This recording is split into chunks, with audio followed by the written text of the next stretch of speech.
Nahdlatul Ulama dan Muhammadiyah, dua ormas Islam terbesar Indonesia, menggelar muktamar untuk menentukan kepengurusan 5 tahun ke depan.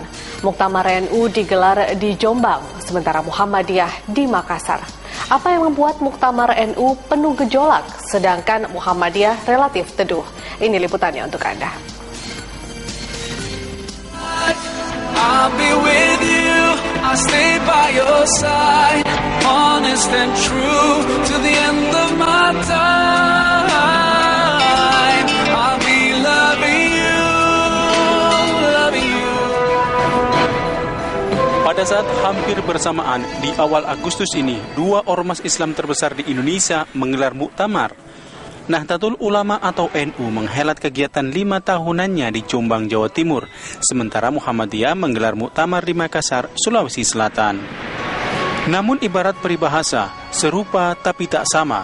Perhelatan akbar muktamar dari kedua ormas Islam itu beda satu dengan lainnya. Jalannya muktamar kaum Nahdiyin berlangsung sengit, bahkan menjurus timbulnya kegaduhan. Sementara muktamar Muhammadiyah berjalan relatif teduh. Muktamar NU yang digelar dari tanggal 1 hingga 5 Agustus 2015 dibuka secara resmi oleh Presiden Joko Widodo di alun-alun Jombang, Jawa Timur. Ada hal menarik dan tidak biasa saat Joko Widodo membuka acara itu. Jokowi mengenakan sarung warna merah dan peci agar terlihat lebih selaras dengan kelompok Nahdiyin yang identik dengan sebutan kaum sarungan. Jokowi juga memuji tema Muktamar NU ke-33 yang mengangkat tema Islam Nusantara di tengah maraknya radikalisme yang mengatasnamakan agama. Tapi di luar perkiraan banyak orang, Muktamar NU berjalan kurang kondusif. Gelagat kegaduhan muktamar mulai terlihat saat sidang pleno membicarakan tata tertib di pasal 14, tapi berhasil diredam. Kegaduhan mulai muncul kembali saat membahas pasal 19 tentang cara pemilihan Rois Am PBNU dengan cara musyawarah mufakat atau ahlul hali wal akdi atau ahwa. Terjadi pro kontra antara yang setuju ahwa ataukah voting secara langsung. Perbedaan pendapat ini demikian keras dan tidak ada titik temu karena masing-masing pihak saling bertahan pada keinginannya. Kegaduhan tata tertib akhirnya bisa dituntaskan setelah pejabat Rois Am PBNU Kiai Haji Mustafa Bisri hadir di arena muktamar.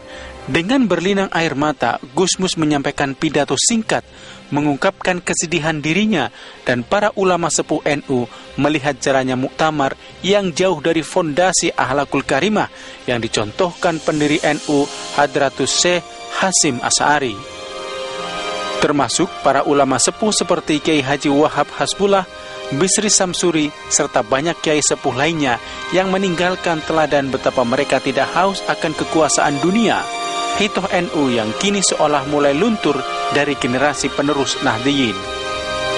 Untuk menjadi pegangan muktamar, Gusmus memberi solusi.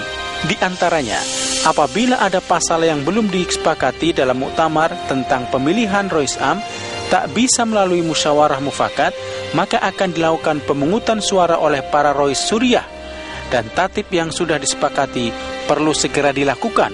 Sentilan Gusmus ini mampu mencairkan kebuntuan soal tatib yang sempat memanas. Sejumlah Rois Suriah, pimpinan wilayah NU dan pimpinan cabang NU se-Indonesia, serta pimpinan cabang luar negeri, akhirnya menyepakati sistem musyawarah atau model ahlul hali wal akdi atau ahwa dalam menentukan jabatan Rois Am PBNU 5 tahun mendatang. Total yang setuju adalah berjumlah 252 suara, yang menolak adalah 235 suara.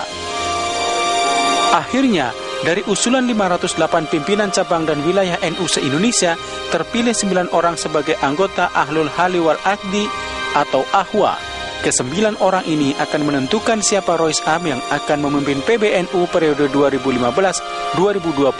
Setelah bersidang, tim Ahwa menetapkan dan memutuskan Kiai Haji Mustafa Bisri terpilih sebagai Rois Am dan Kiai Haji Ma'ruf Amin sebagai wakil Rois Am, meskipun saat pengumuman Gusmus melayangkan surat keberatan untuk dipilih kembali sebagai Rois Am. Tapi 9 anggota Ahwa tetap menetapkan Rois Am PBNU dijabat oleh Kiai Haji Mustafa Bisri. Setelah Rois Am dan wakilnya terpilih, Maka pada sidang pleno berikutnya, Muktamar ke-33 di Alun-Alun Jombang melanjutkan ke pemilihan Ketua Tanfiziah atau Ketua Umum Pengurus Besar Nahdlatul Ulama. Beberapa nama santer diperbincangkan dan beredar dengan sangat kuat di kalangan muktamirin untuk menjabat Ketua Umum PBNU, seperti Kiai Haji Said Agil Siraj, Kiai Haji Salahuddin Wahid, Kiai Haji Asad Said Ali, dan Kiai Haji Muhammad Adnan. Akhirnya, untuk kedua kalinya Kiai Haji Said Agil Siraj terpilih kembali memimpin NU periode 2015-2020. Said Agil kembali terpilih setelah pesaingnya Kiai Haji Asad Said Ali mundur dari pencalonan di putaran selanjutnya. Said Agil Siraj sebelumnya meraih 287 suara, sedangkan Asad Ali 107 suara. Sebelum terpilih Ketua Umum PBNU, ratusan peserta Muktamar ke-33 bermaksud menggelar muktamar tandingan di Ponpes Tebu Ireng, Jombang. Tapi kejadian itu akhirnya bisa diredam setelah hadirnya sejumlah ulama besar NU di forum tersebut. Salah satunya Khatib Am PBNU Abdul Malik Madani yang seperti juga Gusmus dengan terisak-isak meredam ambisi para muktamirin. Bahkan Kiai Madani menyebut muktamar kali ini muktamar paling buruk sepanjang sejarah. Selain itu, Kiai Haji Hasyim Musadi yang juga datang ke forum menyatakan keberatannya bila ratusan muktamirin yang berada di Ponpes Tebu Ireng menggelar muktamar tandingan. Sebab itu akan menjadi pemecah belah jamiat NU dan sulit disatukan kembali. Akhirnya, berpegang teguh dengan tradisi pesantren Sami'na wa Ata'na, maka para muktamirin pun patuh pada perkataan ulama hingga perpecahan bisa dihindari. Insyaallah, insyaallah, insyaallah, you'll find your way. Insyaallah, insyaallah, insyaallah, ada jalan. Berbeda dengan Muktamar NU di Jombang yang panas, pelaksanaan Muktamar Muhammadiyah ke-47 tanggal 3 hingga 7 Agustus di lapangan Karebosi, Makassar, Sulawesi Selatan berlangsung relatif teduh. Muktamar ini juga dibuka secara resmi oleh Presiden Joko Widodo.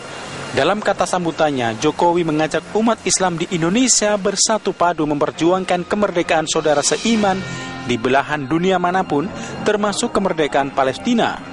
Di samping menjalin keharmonisan dengan umat agama lain untuk hidup rukun damai dalam keberagaman. Peran penting Muhammadiyah untuk menjawab tantangan perubahan zaman terus dilanjutkan dan terus dikembangkan. Kita masih menghadapi tantangan kemiskinan, tantangan keterbelakangan, tantangan ketimpangan, tantangan ketidakadilan. Kita juga harus berhadapan dengan berbagai tindak kejahatan luar biasa yang menggerogoti bangsa ini. Korupsi dan ancaman narkoba. Di Muktamar Muhammadiyah ke-47, Ketua Umum Pimpinan Pusat Muhammadiyah Din Samsudin sempat melontarkan 3 opsi.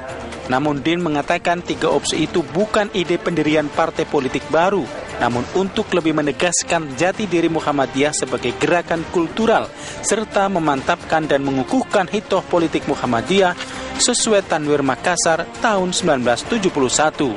Intinya, agar Muhammadiyah tidak melakukan politik praktis dan mempunyai hubungan organisasi dengan partai politik. Kedua, aspirasi politik 35 juta warga Muhammadiyah disalurkan melalui partai politik yang didirikan oleh Muhammadiyah sebagai amal usaha atau pimpinan dan calegnya ditentukan Muhammadiyah. Ketiga, selalu menyikapi persoalan politik secara rasional, baik pemilu, pilpres maupun pilgub. Sebab pada kondisi sekarang terasa ada tarik-menarik untuk mendukung partai politik sehingga mengurangi penerapan hitoh Muhammadiyah.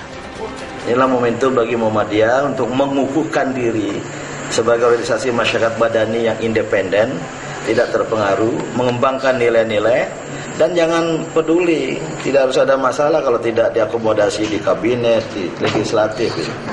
Nah ini kalau ini dikukuhkan oleh Muktamar Makassar, maka dari Makassar ke Makassar, itu salah satu kalimat pada theme song. Mungkin akan menjadi rekomendasi dalam muktamar nanti. Ya, saya sarankan jadi rekomendasi supaya jelas.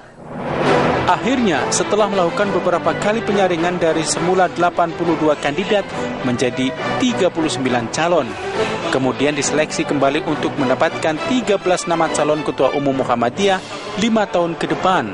Panitia pemilihan Tanwir Muhammadiyah selesai menjaring 13 nama calon Ketua Umum PP Muhammadiyah dengan total suara sah sebanyak 2.389 suara dan suara tidak sah 38 suara.